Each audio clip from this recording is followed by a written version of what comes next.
मैं देवी भागवत सुनाता हूँ। वसुदेव जी बोले, महाराज देवी की कृपा से तो हम पहले से ही जानते हैं, देवी की बड़ी कृपा है।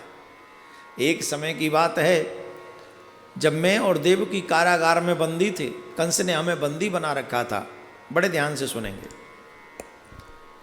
जिस समय देव की वसुदेव हम दोनों कारागार में बंदी थे, हमारे 6 पुत्रों को जन्म लेते ही मार दिया गया था। और 6 पुत्रों को जब जन्म लेते ही मार दिया गया था तो मैंने अपने कुल पुरोहित गर्गाचार्य जी महाराज को बुलाया और मैंने अपना सारा दुख कह दिया। महाराज मैं बड़ा दुखी हूँ, बहुत दुखी हूँ, मेरे दुख को दूर कीजिए। 6 पुत्रों को जन्म लेते ही मार दिया गया, 7वां पुत्र पता नहीं नष्ट हो गया, क्या हुआ, और अब हम भी यहाँ पशुओं की तरह कारागार में बंदी हैं, हमारे दुख का निवारण कैसे होगा? आप हमारे लिए कुछ कीजिए। तो गर्गाचार्य जी ने कहा कि तुमको चाहिए कि तुम देवी भागवत का श्रवण करो, नमः पारायण करो, और तुम जब नमः पारायण करोगे तो तुम्हारे ये सारे दुख समाप्त हो जाएंगे, दूर हो जाएंगे। और देवी देवताओं को मनाने में समय लगता है, पर देवी को मनाने में समय नहीं लगता। इसलिए तुम्हें उनका पाठ करना चाहिए, उनकी पूजा करनी चाहिए, कोई प्रयास ऐसा करना चाहिए। तो कहने लगे, महाराज अब कारागार से मैं कैसे जाऊं? अब तो आप ही कोई मेरे लिए उपाय करो। तो गर्गाचार्य जी महाराज ही विंध्याचल में जाकर देवी को मनाने का प्रयास करने लगे। वसुदेव जी के पुण्य के लिए, वसुदेव जी के लिए, देखिए कहते हैं गुरु के सत्कर्म शिष्य को लग जाते हैं,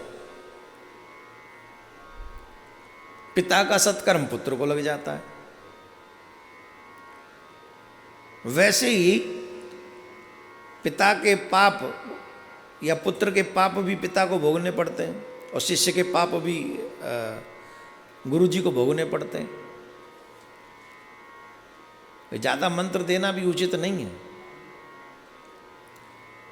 ज़्यादा चेला इकट्ठा करना, ये तो कलयुग है, खैर जितने हो जाएंगे वो ठीक है, पर एक कलयुग के चेला रेलम रेला।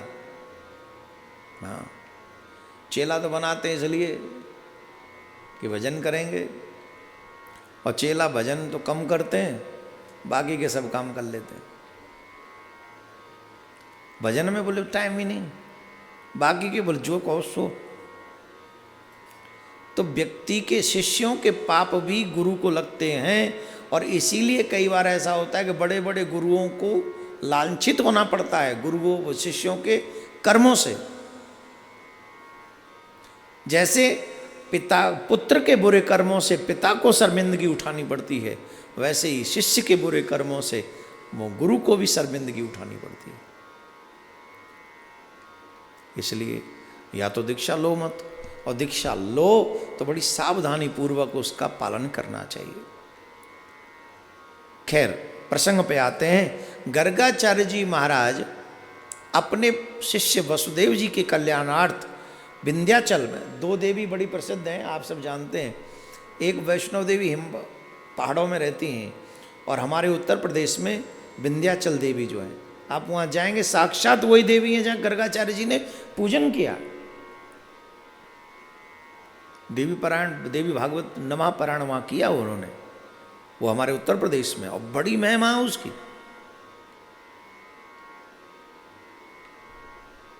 नौवें दिन जब नमः पारायण संपन्न हुआ तो देवी आकाशवाणी से गर्गाचार्य जी महाराज को कहते हैं कि तुम चिंता मत करो, तुम्हारा ये जो यज्ञ है ये संपन्न हुआ, सफल हुआ। 8वें पुत्र के रूप में नारायण ही कृष्ण बनकर वहाँ पधारेंगे, और जो तुमने यज्ञ किया है वो निश्चित सफल हुआ। नारायण भगवान वहाँ आएंगे, उनके देवताओं के दुख को दूर करने, पृथ्वी का भार हरण करने के लिए आएंगे। ऐसा कहकर गर्गाचार्य जी को प्रसन्न किया। गर्गाचार्य जी ने वसुदेव जी को आकर कहा, और वसुदेव जी के पास जब आए तो ठीक कुछ समय बाद श्री कृष्ण का प्राकट्य हुआ। बोलो राधे राधे।